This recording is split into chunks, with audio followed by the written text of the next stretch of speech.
If you are not a prophet, you are not a prophet. Papa Oyedepo has never done a crusade in any part of this nation that I know of. Packed a stadium, blind eyes are seeing, lembless are walking.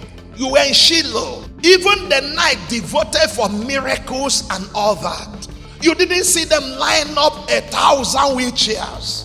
And he's walking from A to B and C and D. Get up, get up, get up, get. You never saw that. You can come to a meeting like that, the whole world is watching. You didn't see 10 wheelchairs opening up. And yet millions are fixated. Why?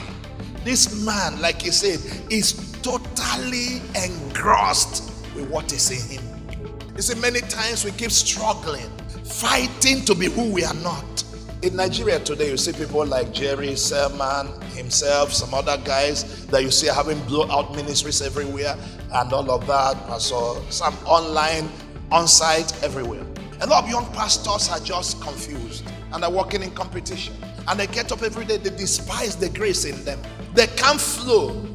They're abusing, charging God with foolishness.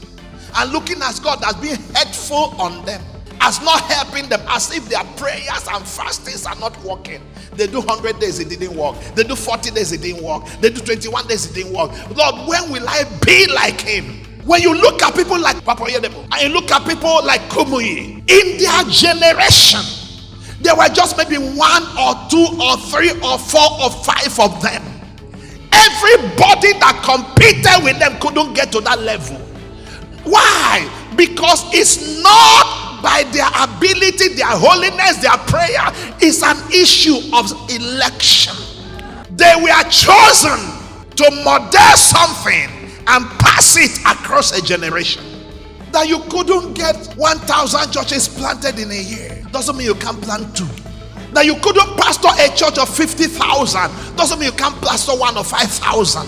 You can grow. You can intentionally walk with God and see your life go from one level to another, to another, to another, doing what he called you to do without straying out of your path. No one has nothing and no one has everything. God wants you to keep sharpening the areas of your strength. You can put gatekeepers on areas of your weakness. Leverage on the gift of men you have around you to get some things done. But focus on your core gifts. Stop focusing on what is not yours. It's not going to work.